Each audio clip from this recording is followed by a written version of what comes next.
Teach me to place no one above myself. Hey, welcome in everybody to the Big Bro Show. I am your host, Ty, joined alongside my co-hosts, Jared and Justin. Welcome in again, guys. Right. We have a special guest joining with us today. Anson, welcome in, my friend. Hey, thanks for having me. This is awesome. Absolutely. So, as our viewers know, we try to do a guest at least once a month, mostly focused on the career portion. And we're trying to gear towards some of you guys who are in your teens, like late teens, early 20s, even people who are in their 30s. I've seen plenty of people in their 30s who have no idea where to go after they go to college, and either they just don't like what they get into, whatever the case is. So this is for you. I know Anson's got a very interesting story. So let's jump right in. So one of my favorite icebreakers, Anson, is what's something about you that most people familiar with you wouldn't know? When you sent me over that question, it took me a minute to really digest it, because I think the thing that I kind of came up with was that that I actually really like to teach. Sweet. When my son was in elementary school, since I work from home and we live right across the street from his school, I would go volunteer at least once a week. And it was one of those things where it was like, in another life, I could probably be, a middle school teacher or something like that. So I don't think anyone knows that. This is the first time. So, maybe in my 60s, I'll like re-engineer my whole career and go teach middle school for fun or something. But, so yeah, that's something that not many people know about. Awesome. Well, based on what we've been told about you, have you tried teaching in anything you do? I mean, a lot of your background, and we're going to get into your background in a bit, seems like it'd be just right up that alley for teaching. Yeah, I do. I do coaching and some mentoring, and that's basically teaching. I'm also a certified mentor in my brokerage. So when there's a new real estate agent who gets newly licensed, they need to be attached to somebody who has experience. And so I get to fulfill that role, which is nice.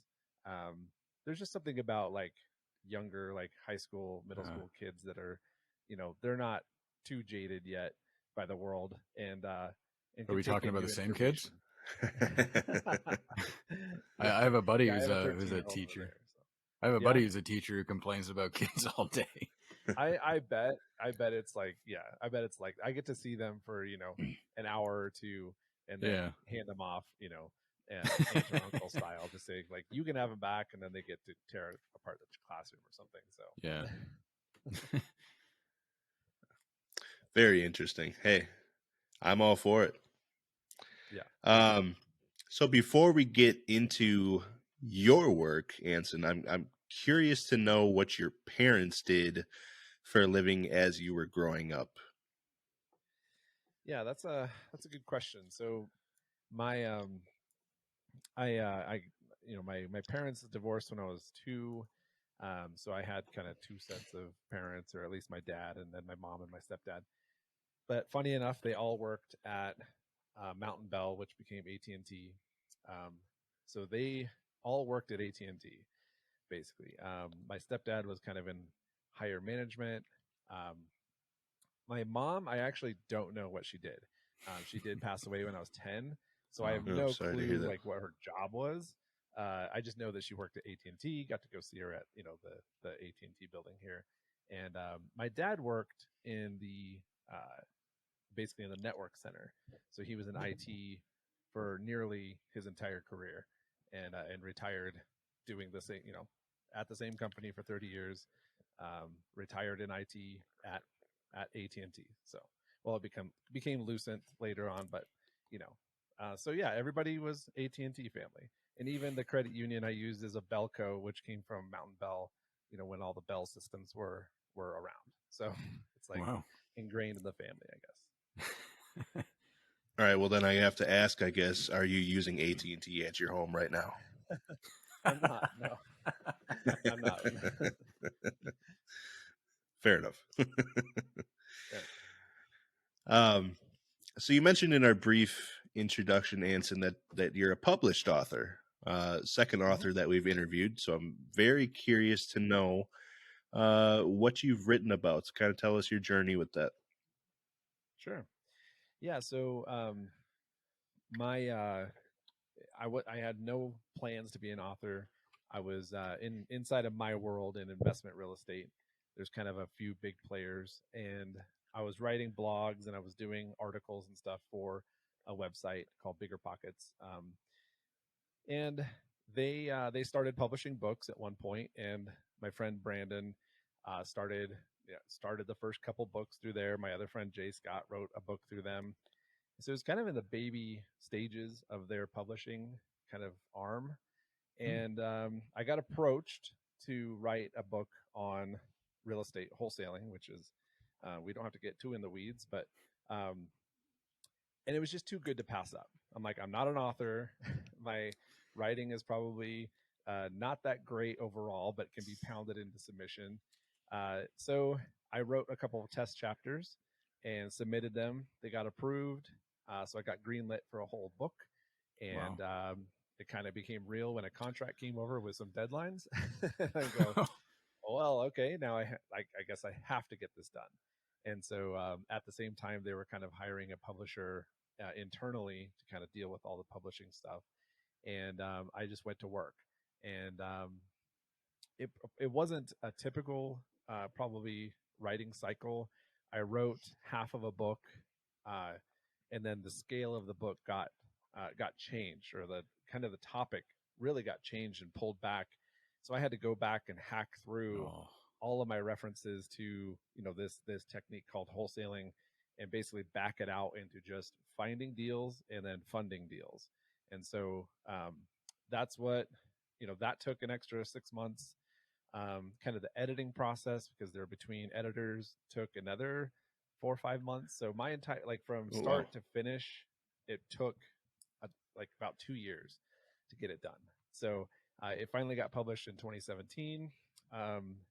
And by then they were really starting to crank out books, hiring some really smart people in the publishing world. Now they're probably one of the number one real estate books publishing companies out there. And so I got in way early. If I submitted my book idea and my writing now, I might not get through, but I was just in the right place at the right time. Probably the coolest part of that would be to walk into Barnes and Noble and go to the real estate section and find your own book. Oh, wow. And so like that, that kind of thing is surreal. It's like I have like 30 of them on my bookshelf over here, but that doesn't mean much. But if you go to Barnes and Noble, or obviously Amazon and stuff, it's there. And so that, it's a really cool process from start to finish. And I don't know if I'd do it again. So how much of a toll does writing take on like your personal life? I guess like you'd be working your regular job, your 9 to 5, and then writing afterwards, or did you have to like take weeks off to focus? Yeah, that's a really good question, since I'm basically self-employed. Okay. I would just carve out. This was Brandon Turner's another author through Bigger Pockets, and he's written the most amount of books through them. But he taught me a system where it's just like write 1,000 words a day, and that takes roughly an hour or so, and then just leave it alone. Like, don't try to get through a whole chapter a day. Just do 1,000 words. Do that consistently for like roughly 60 days, and you'll have a book. I wasn't, consistent every day because I have a business to run and everything else, but it was a good thing to kind of cut it up into chunks. I could come back, kind of revisit the things I've already written, and then write another 1,000 words was the goal. And then at the end, of course, you have to like comb through everything, make sure that everything makes sense, that I didn't repeat myself, too much. And then, yeah. So thankfully I didn't have to take off like a month, go hide in a cabin in the woods and, scrawl out my memoirs or something. So I just kind of fit it in. I think usually 10 to 11 a.m. is when I would do it, and then kind of continue on with my day. Very cool. That's an awesome story. All right. So you had mentioned Barnes and Noble and Amazon, right? Is there anywhere else that listeners could purchase it from? If you probably the best deal is if you go straight to Bigger Pockets in their bookstore because they just Okay. throw on a bunch of extras on top of that, some video stuff and some companion things with the book, which is cool. I think like anywhere, I think even like Target and stuff, you could order it from their website. I don't think they stock it on the shelves. It's not that popular, believe me. But it's just places like that. Uh, you know, Amazon's probably the easiest choice. Bigger Pockets is probably the best extras choice, I guess. Okay. So this book, would it be like a deep dive for somebody just getting into the real estate market, or is this more of an advanced technique? It's definitely geared towards kind of a beginner. It takes you from knowing zero about kind of finding a deal and analyzing the market and analyzing deals and how to actually fund a deal, how to go get a mortgage or hit up your rich uncle for a loan or something like that. So it takes you from zero to the closing table. So it's written Okay. in a voice that is like, hey, you may not know all these inside terms and all of these inside things that we've known for years, because if you've been in the business, you know about acronyms and all these things. It really makes it for a beginner to jump in, hopefully find deals and get them funded and start their investment career. So aspiring real estate developers or people like that, this is something to get into if you have questions and if you want to see if it's right for you. Yeah, if you're ever interested in rentals, fix and flips, all the HGTV stuff, hoarder houses, all of that is kind of my realm of what I deal with. And I've had a lot of agents who pick up the book, learn how to find deals for their clients that are not listed on the market, especially in the last 2 years or so when inventory is super low. Right. Having those skills to be able to go out and find your client something that not every other agent is looking at is hugely beneficial. So lots of different people can benefit from it. Very cool. All right. So you had mentioned to me, Anson, that you've been running businesses since about 2006, primarily in real estate, right? So with you being in real estate now, were you in real estate during the 2008, 2009, when the housing crisis happened? Yeah, I definitely was. I bought my first investment property in 2005. Okay. My wife and I moved down to Phoenix for 2 years. I bought our first property in 2005, sold it a year later, moved back to Denver, and then kind of the sky started falling. It wasn't quite 2008 numbers yet, but we were seeing a lot of short sales, which is people who are upside down on their mortgage. And then of course 2008 kind of hit, and um, the sky really started falling at that point. And so had to shift my entire business into something that made sense, because what I was doing wasn't working anymore. And there's a lot of just fear in the market, and a lot of agents that didn't adjust kind of got washed out. And then it happened again in like 2013 when the market was rising and all the bank owned foreclosure agents, they didn't have a job anymore because there was almost none of those left. So it's a lot of learning to shift and be agile, as agile as possible in a real estate world. Absolutely. Wow. Yeah. So how did the housing crisis, excuse me, how did that affect your line of work? Obviously, being into real estate, I'm assuming that took a pretty big hit for pretty much everybody, no matter where you were, right? Yeah, for sure. For me, I had my real estate license at the time. I still do, but I had just gotten it in 2007, and I started just taking on normal clients. I was looking for deals and investing on the side. When things really started to go into free fall in the market, I learned really quick that all the buyers that I had were super scared to buy because they didn't know where the bottom was. They're like, "Am I buying something today that's going to be worth half as much in a couple of years?" And that was the case definitely in areas like Phoenix and Florida and places like that. But thankfully, Colorado didn't get. We got hit, but we didn't get dropped out of a plane or anything. So, Sure. so for me, I really learned that on the to roll with the punches. I went and joined an REO team, a bank-owned foreclosure team, and we basically sold assets for banks at the time and rode that wave for about 4 years until it kind of started drying up, and then it was time to shift again into something else. But being able to do that, bought and sold probably 20, 30, 40 houses in that time, whether it's fix and flips or wholesales. So the market was good for investing, not great if you're going in and buying your forever home. If you needed to move in a couple of years, if you we're going to buy it for 20, 30 years, of course the value, went way up and you're just fine. But there's just a lot of fear and uncertainty in that market, which totally understandable. It's kind of funny because we're seeing kind of, I see similarities, but sort of the opposite here in Canada with how our housing market's going.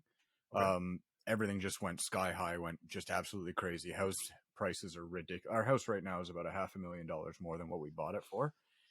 And now it's tapering off and going down, and people were worried about buying at the peak. They're worried about it dropping now. On top of that, we have a housing crisis because we have way too many people, not enough houses, rent's gone through the roof, and our government wants to bring in 500,000 new immigrants a year. Do you see, how would you approach that, I guess, from an American standpoint? I know our regulatory systems are probably vastly different, but if you saw all of that happening, what would you have to say? And I mean, especially to, I guess, Canadian kids wanting to get into the real estate market. Yeah. We see a lot of that here, almost the same exact problems. We have low inventory. We have, 50,000 people a year moving to Colorado, Denver specifically. We have a shortage of units, which means that rent goes way up. Affordability is a major issue. And it's going to be a major issue in almost every major city in the U.S., Canada. It's going to trickle out to those smaller cities once, people are like, hey, I can move to Kansas City, Kansas, and it's half as much. Well, enough of them move there, and then inventory goes down, and it kind of just keeps doing the same thing. Cycle repeats. Yeah, the cycle repeats. For someone who's young, wants to get into real estate, or just wants to be able to buy a house, there's a really good kind of affordability strategy for people like that, and it's an inside term, but it's called a house hack. It's where you basically buy a house on a first-time homeowner loan, and then rent out the rest of your rooms to basically cover a chunk of your mortgage. So this is geared towards younger professionals, late 20s, mid 20s, early 30s, that kind of range. You got your first job, you're making decent money, you're bankable. So a bank will give you a loan, whether it's like a 3-bedroom condo, townhome, a house, a duplex, whatever it is that you can afford. That strategy is really great for getting started, because you can take your housing payment that you spend every month, that you're going to spend on rent anyways, and now have it offset by your 2 or 3 other friends who are crunched by the market as well. And so it's just a fancy term for having roommates, but they're paying you in a low affordability market, or in a really expensive market. It works really well because now you can offset a chunk of your mortgage, still live in a place where you can see all the benefits of home ownership on your taxes, appreciation, all of that stuff. So that's one method for getting around affordability and skyrocketing prices, is to kind of get out of the rental game and at least offset part of your mortgage. That's a really great piece of advice. I was going to ask you about the duplex portion of that, because I have a few friends who are in their lower 20s, and they've been looking to get into the housing market, whether they're living with their parents still or they're still renting. I had mentioned to them that probably your best bet is to try and get a duplex or something of that nature, where you can rent out a portion of it. And I didn't even think about a house. That's actually a good idea too, if you can rent out the rooms to your friends or something like that. That's a really great piece of advice. I like that. Yeah, in a lot of major cities, Denver included, there's restrictions on short-term rentals. So like not every house can be an Airbnb kind of thing. And so if you do buy a duplex, you can live on one side, short-term rent the other. Here in Denver, that gets, you're an owner occupant, so you can actually have a legal Airbnb. And with the cash that comes in, the clients that I place for house hacks, it offsets their entire mortgage. So it's like, what would you do in your late 20s if your housing payment just went away? Someone else is paying, you to live somewhere, and you can save up that money for your next investment or the next phase of your life. You're going to go get married. You're going to, move to Canada and do something cool up there. Who knows? So it's a good way to kind of kickstart your life when you're young enough and you're okay with roommates or the duplex situation. Or if you're over the age of 21, plenty of room for beer and liquor. That's right. Party house. That would have been my answer back in the day. Absolutely. So you were also a part of the housing boom when marijuana was legalized in Colorado, right? Yeah, for sure. So how did that transpire for you? And years later, is that still having an effect on the Colorado market? Yeah, so I wasn't smart enough, like at the bleeding edge of when it was like getting legalized, to really strongly go after that market. Um, it started getting rumblings, and we started seeing medical marijuana doctors and people who can prescribe for medical license and stuff. We started seeing that even in our own building at the time where I was working, and I was like, "Oh, this is interesting."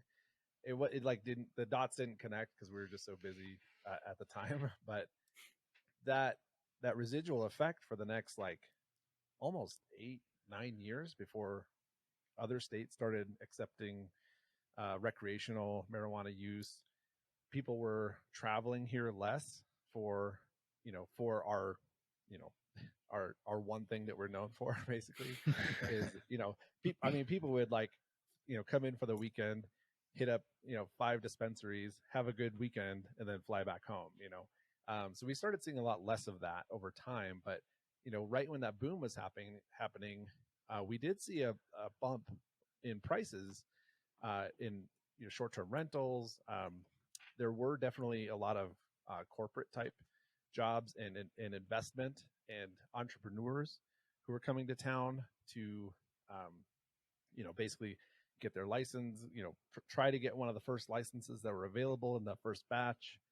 Some people bought like 2 or 3, then sold off the extra ones that they weren't using. So there was a lot of things that were going on, a lot of money that was coming to town. I think that the best play in there was kind of the grow housing, warehousing, and the retail spaces for those dispensaries. That those went crazy because you can only grow in certain areas of town, and so the really smart people came in and bought up the warehouses that were in those areas, and then could basically just charge whatever they wanted because there's nowhere else to grow it in Denver except for maybe 2 or 3 zones that weren't near schools, weren't near all these other things that were the requirements. So if you read down the requirements of what's coming down and then just reverse engineer, like, okay, these 3 areas are going to be where the grows are happening. Like if you can get in now, that's where a lot of people made a lot of money. And there are since my wife's in accounting, they do have some clients that are in the marijuana side, and they are starting to see quite a drop in the business. Especially, I think last year, there are some that are closing down, some that are getting consolidated. I think the boom's kind of over for Colorado. Millions and millions and millions were made, and of course, people will still make money off of it. But the novelty of being like the second or third state to pass it recreationally is gone, and we're just reconsolidating. Saturation has hit, just like breweries and stuff, and things are getting reconsolidated and repurposed, and smaller companies are selling to bigger companies, that kind of stuff. So Do you think that's a big reason? It was just oversaturation, just too many people trying to get into it and take advantage? Well, I think there was a time when we could sustain it no problem. I mean, I live southeast of Denver, even by kind of a new outdoor mall. Uh, you know, nice area, really nice schools, and we still we have dispensaries that are new build retail. And you can only sustain that for so long if the demand is there. And since the demand's gone down, I think maybe two or three other states right around us now are legalized as well. And so when there's three states legal and Colorado's one of them, and you want to go ski and smoke up, you go, this is where you go. And so now people can go, you know, 5 miles from their house and probably get it. So there's no reason to travel to Colorado to get it. So that novelty's worn off. It's just a supply and demand. So demand's down. So things are going to consolidate. I think we're seeing that in Canada too, because like the whole country's legalized it, and if I remember correctly, an article I read the other day is that a bunch of the marijuana companies are recording losses or like shutting things down, getting rid of staff, minimizing mainly. Even I think a couple of them shut down entirely. But yeah, the novelty's definitely worn off, and Yep. like you said, when you've got a whole bunch of other communities around you, other states, it's oversaturated and people just don't care anymore.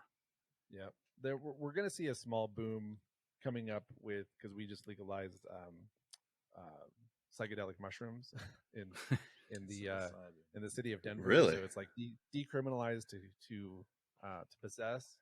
Yeah. And then there's also therapy clinics that are popping up that are combining basically psychedelics with therapy for like PTSD and veterans and stuff like that. So there's going to be a small boom of that, but I don't think it's going to be as big as marijuana. No. When is that getting legalized? I think Oregon's like that too, I think right? it already is. Yeah, Oregon did too. Yep. Yeah. Yeah. So I think that it's already decriminalized for possession. There's just no like dispensaries yet Right. popping up where you can buy like mushroom chocolate or something. I don't know what they do. It's chocolates. They have chocolates. It's chocolate. Or you could do pills. They have pills too. Oh, that's true. Yeah, you can Don't ask me how I know microdose or this. something. Okay, so back when, a little off topic, but back when marijuana was decriminalized in Colorado, right? The whole talk was that, it was going to create so much money for the economy, schools were going to be better, roads were going to be better. Years later, are you guys noticing that, or was that a bunch of bullshit? No, it definitely wasn't. There was like a certain tax in the marijuana. A portion of that tax went directly to schools, but the Okay. only thing that they could use it for was actual physical buildings. And so, this school that's right across the street from me, we're in like the number one school district or the number one or number two school district in Colorado. So we're Nice. not probably hurting for money, but the school got like a $15 million upgrade in the library and tech systems. The school's probably early 90s built, so it's not crazy old or anything, but it was like almost every elementary school in our district got funds injected into it for tech, for computers, computer lab, Wow. revamping the library, additions, like the things that those schools needed. And so we saw real world benefits. My son was in elementary school at the time. I think between third and fourth grade, they did that upgrade. So when he went back to school in fourth grade, it was like nice computer lab, nice, library that was revamped, and it was all paid for by, the weed taxes. And so there was a lot of that going around. I wish I had numbers, but it was easily hundreds of millions of dollars injected Jeez. into the schools. So Nice. easy, yeah. And they probably could do more, but there's still that disconnect between state and federal, right? Because I know like federal funding funds a lot of state operations, and I'm sure if they got weed money, then federal money goes away. Well, it didn't go away, but it was something where they can only use it for. They couldn't use it for teachers. They couldn't use it for curriculum. Right. They could only use it for physical building. So they did the most with that, and they, Yeah. they built up, they made it work. So yeah. All right. So, young entrepreneurs, note to self: if you know that there's going to be a state that's going to legalize marijuana anytime soon, get a real estate license, get into contracting, anything of that nature, you're good to go. You're Yeah, going to or make some just dough. go get a license, go get one Yeah. of those licenses, those retail licenses. Yep. And even if you sell it, like, a year later, you don't do anything with it, it's still going to be worth, because they only release so many licenses. So Yeah. Yeah. Right. something. I think Florida. I'm in Florida, and I think to open up a dispensary, you need like $60K up front, and there's only so many they'll allow to open in the state. Yep. It's all medical right now. Yeah. Wow. So it's kind of like a Chick-fil-A if you were to open a Chick-fil-A. Same kind of deal. Franchise fees, yeah, Yeah. Yep. all that. Yeah. Interesting. Okay. I Very mean, cool. it's the Wild West. So even if you're like my wife's boss is an accountant, but he's kind of known in the marijuana world as somebody who understands the dispensary format, and he has people actually in Florida and other places that are hitting him up. So you don't have to be in the real estate world, but if you're in the, like you said, the contracting world, there's a lot of electricians that I knew that were just like going to the grow house HVAC. and Yeah. Yep. making crazy money. Yeah. Accounting, even security systems. We had a company or two that would just carry cash for the dispensaries, because you can't. There was a time where you couldn't deposit weed money into any bank that was federally Right. insured, and so Wow. there would be like these vans driving around with millions of dollars, because it was all cash, and so it was a crazy time. But there's a lot of things that pop up right around those things that come into town, and yeah, there's a lot of ways to capitalize on that for sure. So I'm gonna buy an Very armored interesting. van and do that. I don't see it ever getting legalized in Wisconsin. I'm just going to say that right now, because we have a little cult here called the Tavern League of Wisconsin that I don't think they'll Okay. ever allow that to happen. Huh. They'd rather everybody get drunk 24/7 365, and they don't want to profit off of the marijuana. They want to be able to keep all the money for themselves. That's sad. Unfortunately, it's like everybody around us has been legalizing it except for us. I just don't see it happening. Yeah, I think there's gonna be a lot of states like that, unfortunately. Like even seeing like, hey, $2 billion was like generated for the state, and they'll still say no for Yeah. some reason. So Right. crazy. All right. So going back to the real estate portion, um, was real estate something that you knew you wanted to get into after high school, or what led you to get involved with it or interested in it? Yeah, I had I had no really inclination or interest in real estate, honestly. What had happened was I started off in IT. I did a year of college, decided it wasn't really my thing. Um, Started in IT. My friend Darren got me a job. Just kind of lucked into that. I worked in IT for 4.5 years before getting laid off. I think everybody in like 2003 got laid off in IT, and I really had to like figure out, like, I didn't like that. I didn't like being laid off. Like, it just sucked. It was like someone else was in charge of this thing for me. My dad, who was in IT, so he survived 17 rounds of layoffs in 30 years. Wow. He finally, at the last time that the layoffs came around, he volunteered because he was going to retire anyways. So he got the best of both worlds. He got like 2 years severance and then a retirement after that. So he was like, Nice. don't care. Like, this is fine. So I didn't want to be in that situation. And so trying to figure out what to do next, I was bartending, just as a, filler. I really enjoyed, talking to people, kind of fast-paced environment of that. I started moving up in the restaurant world to possibly get into management, and I quickly decided that also wasn't for me. It was just like, well, I could get laid off, but it was a lot of nights, weekends, crazy schedules, all that stuff. And so when my wife and I moved down to Arizona, to be closer to my brother. They just had their first kid. My friend Paul gave me a book. It's ubiquitous in the real estate world of like how everybody gets their origin story. But it's a book called Rich Dad Poor Dad Oh yeah. by Robert Great book. Kiyosaki. And he handed me that book. I read it on the way down to Arizona. Literally, when it wasn't my turn to drive the moving truck, my wife was driving. I would be like in the on the side just reading this book. It was like, what is this? I have no idea this stuff existed. And so when we got to Phoenix, I did have a job bartending when I landed, but I decided, you know what? I think that I'm going to go down this route. Like this seems like I could open up some freedom for myself and the family. And that's when I really got into it. I just started volunteering and bugging everybody I could find about real estate. And then after a year, we got into our first deal. And so I didn't have any interest, in high school or anything like that. But I've grown to, I kind of got my mind shifted through that book and then really dove in and haven't looked back. I don't think I could do anything else at this point. I'm just too stubborn to learn anything else. So here I am, for better or worse. I'm just going to continue down this path. So.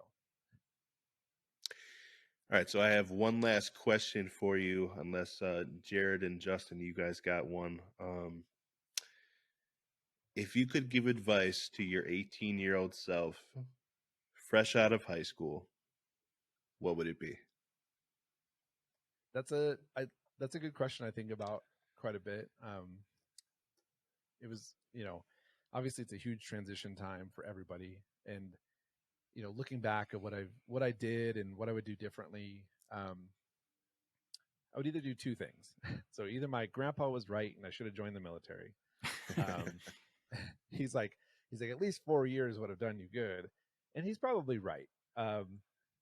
Thankfully I didn't. I think, I would have, I think it in my fourth year when 9/11 happened. And then I might have, gone to war or something. I don't know. But I think that he really wanted kind of that discipline piece, which I still currently lack, for the most part. Kind of that structure and discipline piece of it. I don't think that was, I think that's good advice. But the other route I would go is definitely buy. I would tell myself to definitely house hack when I was that young.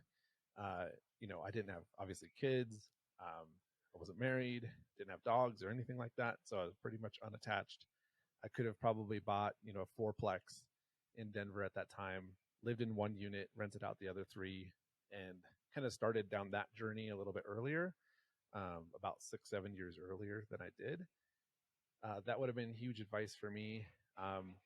Probably, I joined a lot of bands and was playing around a lot of the time.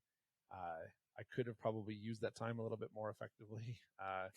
I still wish I went and finished my degree at some times.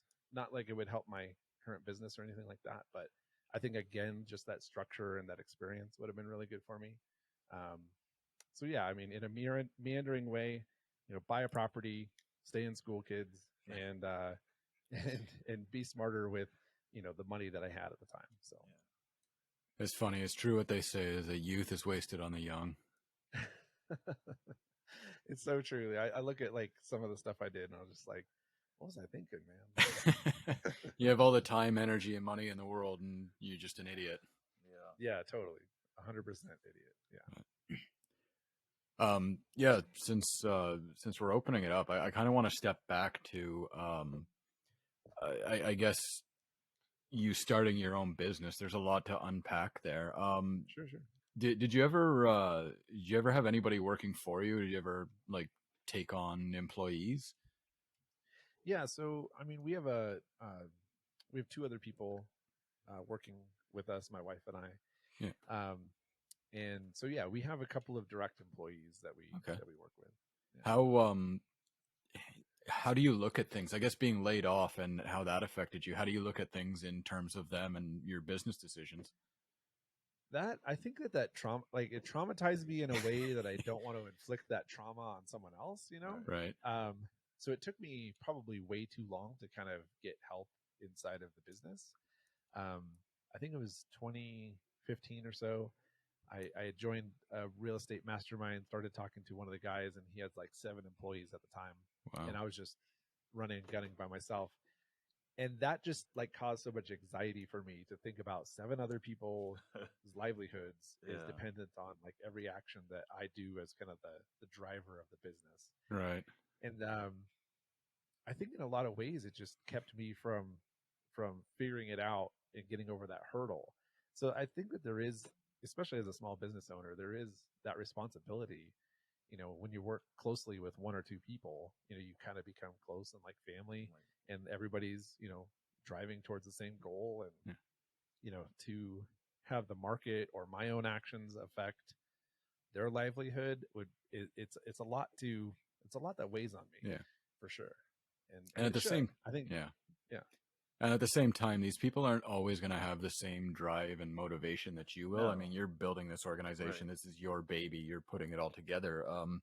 Has that difference in drive or passion, has that affected you at all, or have you ever had to push them a little bit harder? Or I like to think of, I mean, during the hiring process, we try to weed out, you know, some dismotivation or, you know, you're not going to be like a company man forever. We understand that. You're going to move on and do your own thing or move on to bigger and better things. We want that for pretty much everybody who's, you know, our business is touched, but we try to incentivize them to the point where they feel like they have ownership. They have literal ownership in that they have, you know, equity in the company plus, oh wow, plus bonuses. that's you know, fantastic motivation right there. Yeah. And so we want them to be alongside of us, and, you know, every decision that they make that makes things better, you know, they get rewarded, you know, for, and it's not just like us taking all the money and running. I want all of us to be, you know, have as much training. You know, if somebody is like, hey, you know, maybe they're in an acquisitions role or just a support role, and, you know, they come to us or even during interviewing and just say, look, this is what I'm good at, but one day I want to do management, or I want to, you know, do what you guys do. You know, we'll try to give them tools as they go along to get them to where they want to go. Because I think if you help other people get to where they want to go, you'll get where you want to go so much faster. Right. So even if I have to replace, you know, my best employee, and they go on to live a magical, amazing life of financial freedom or happiness or whatever that looks like, just being a part of that should make me, you know, extremely happy to have given them the tools to go on to do that. Where I think a lot of business owners look at as a transactional, you know, thing where I can't lose this person because, you know, if I do, I'll have to train someone else, and that's terrible. But well, that's the other thing too, is a lot of the times these people will move on because they're not satisfied with their job. It sounds like you're providing everything they need to keep them happy. And if they're happy at work, they're going to stay there. They're going to work harder to make things better. And you hit the nail on the head too. Like most of these organizations see it as a transactional thing. I give you money, you make me more. And you're acting as like, I'll help you grow, you help me grow, and we're all going to be together. Like I hear these companies when you go, I'm ranting here, I'm sorry, but you hear these companies say, hey, we're a family, but then they treat you like crap. And like, oh, what have you done for me lately? You guys are not literally, but you're pretty much a family. Yeah, we're trying to like just get everybody in the same direction and everybody wins. And if it's not a win-win, then there's no point, you know, in doing it. Like if I had to, you know, just hire a bunch of people at minimum wage and just churn through people at the lowest common denominator, I don't know if I could sleep at night, you know, No. treating people like that. So, so we try to be very fair and equitable and above and beyond, like you said, to where they're extremely happy. And if they're not, you know, hopefully we can fix it. But if we can't, and it's just something where they're moving or, you know, whatever, then like, let's part ways as friends. Like we'll cash you out, and, you know, you go on to your thing and let us know how it's going. And if there's any way we can help still, because, you know, pouring into people, I don't think almost ever stops. So it's a you know, we fantastic try to attitude and something I wish a lot that. more organizations would take. Thanks. Yeah, I do too. I think it's paramount. There's other things that we want to implement that'll help, have ownership of a friend of mine. They in his company, they're a lot bigger than ours, but they do where if they're hitting their goals and everybody's on the same page, they're actually giving away houses to veterans. That's cool. One or Wow. two houses a year, and so everybody being part of that is almost a greater incentive than their own financial reward. They get both, Right. of course, but they get to say, look, our company, gives away a house to veterans, and they get to be part of that giving experience, and like they're all in it together for that Yeah. kind of stuff. And so I want to ramp up and do stuff like that, because I think, obviously it's good in general, but the people who are involved get to enjoy the benefits of being on the giving side. Right. Wow. So yeah, running your own business, it's got to affect the amount of time you spend with your kids. How do you manage like a work-life balance with all of that? I know you were saying you parcel out time, especially to write, but I mean, when you've got kids, that takes a lot of time as well, and running your business is quite demanding. How do you balance all that? Yeah, that's a really, really good question, because I think a lot of people just get too caught up in their business or their day to day, and they kind of look up in their kids are growing up, and it's Yeah. and I think it definitely happens. It's in a couple songs out there, but Catching the cradle and I all started that. noticing when that's right. When my son was I think 2, maybe like between the ages of 0 and 2, somewhere in there, I would see him in the morning, maybe like 30, 45 minutes. My wife was was a stay-at-home mom at the time. And so see him for 30, 45 minutes, go to the office, get caught out late doing showings, going by properties, seeing, checking on contractors, doing stuff. And I get home like at 7, so nothing crazy late, but little kids go to bed at like 7:30. So so I'd like get home, help him with a bath, get him put down. And then, I think after a couple months of doing this, I really was just like, I see my kid for like an hour a day. Like, this is terrible. And so I started treating my business as a lifestyle business of like, we're not going to take on too many extra projects that'll keep everybody at the office just in that grind mentality. We'll make sure that, we're home at 5. And then at the same time, I think maybe 2 years later, I started officing at home. And so that was a huge, and there's a lot of problems with that when your kids are little, but there's a lot of benefits too, where, I could take time, every hour and go, check on them, see what they're doing, go Be to the park, present. have lunch, all that stuff. And so, I started volunteering at school. And so that was a priority for me. Nice. And being like one of the only dads who's, every time I'm checking in, or I'm walking down the hall, they're like, "Oh, it's good to see dads here." They only see moms. Yeah. And, as like I have the time, I can push off things to, after he goes to bed, to do, catch up on work or catch up on emails. Like, there's no emergencies in real estate. If the house is burning down, call the fire department. Like, it's not in our department. So, that's a really good question. And I think we just had to be really intentional of how we crafted that lifestyle, instead of having the business dictate every single little thing that we're doing. And it can't happen in every business, but in our business, it's worked out really well. Wow. That's awesome. So to follow up on that, do you think that real estate is probably one of the few careers, especially nowadays, that would be beneficial if you want to have a family someday? Yeah, there's Just a for lot that of work-life balance, yeah. There's a lot of agents. There's a lot of it's a women-dominated industry on the agent side. There's a lot of agents who get into the business for that flexibility. They might go show houses at night, a couple nights a week, but then they're home all day. And they can actually be, part-time stay-at-home mom or part-time agent, kind of have a really good balance. So there's a lot of people who get into this business for that flexibility. I don't know if it's the, one of the only businesses that you can do it, but that is a reason why a lot of people get into it. Since we were doing fix and flips and, investment side stuff on top of agent activities, we got really busy.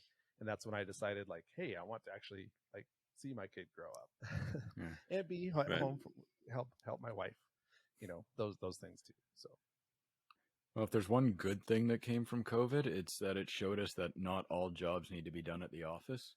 I know ever since COVID, I've been able to work from home at least 3 days a week, which is terrific because my wife works continental shifts. So when she has to go to work, I can get the kids to school, and then I can just come back and work instead of having to drive to work and find a babysitter, and the kids become latchkey kids and all of that. So, I think there are a lot more industries now than pre-COVID that have shown that they can work from home. yeah, which is really good. I think it can be good for the right people. There are days when I want to just run screaming from my house, and I've just been here too long. But but thankfully I get out and around with just day-to-day activities of going seeing properties and stuff. So My biggest concern, or my biggest question, was the work-life balance. Like, I've listened to a lot of other podcasts on people running businesses. I myself am opening a business, or we're starting it up right now. And my biggest concern was that work-life balance. Like, because I've listened to people, and when they start their business, it's so much of an investment, not only with money, but with time, because it takes so much time to get everything up and going and get all these processes settled, and before you can actually get people to come work for you. So hearing, your story and how, you focused on that work-life balance and it works out for you, I think that was pretty interesting. That was my only question, really, in regards to like owning, because you have how many businesses? I have three, I guess, 3 total. So Yeah. but they're all like very related. It's Yeah. not like I'm doing like have Yeah, a just retail spread out shop. variety. Yeah. Yeah. It's not. Yeah, I'm not doing anything crazy. So they're all related. They're all like synergistic, which is good. So I couldn't bill time to one or the other, like because we're Right. usually just running in tandem. But I think that intentionality is the biggest piece. Is setting it up from the beginning, to just be like, hey, I don't answer calls or emails after 6. Like, Right. Setting those if you just boundaries, set let that them know from that's how you. if you set that up from day one, like who's going to complain about that? Right. Right. See, hearing the 3 different businesses gives me so much anxiety because I'm the kind of guy who just throws himself into things, and this is why I would never start a business myself, is because I probably couldn't keep that work-life balance. I couldn't say, like, if somebody comes to me and says, "Hey, I have a problem," then I've got to fix it right then and there, and Right. I'm not that type of person. I like to have sort of a solid paycheck, and it's not really my problem. If I do my job, I get paid. But then again, you've always got the threat of being laid off, which has happened and is always looming overhead. Yeah, there are days when, friends of mine who are still in tech, and I know roughly how much they make, and it's a lot more than I made when I was in tech, of course. But there is like something where you can just like shut it off at 5, and not worry about it for your vacation or for the weekend, or even just until the next day. There is something about that is, very enticing at times, where just, like, hey, a steady paycheck would be nice right now. Right. But, it's just the way it is with entrepreneurship. So. Yeah. You're your It's own a roller boss. coaster. Yeah, you're the boss. That's right. All right, folks. So that does it for this week's episode. Anson, thank you so much, my friend. That was fantastic. And if you guys have any questions, feel free to comment down below. And we'll be sure to pass it along to Anson so we can get you guys some answers. Otherwise, we will see you guys next week. Thanks for having me.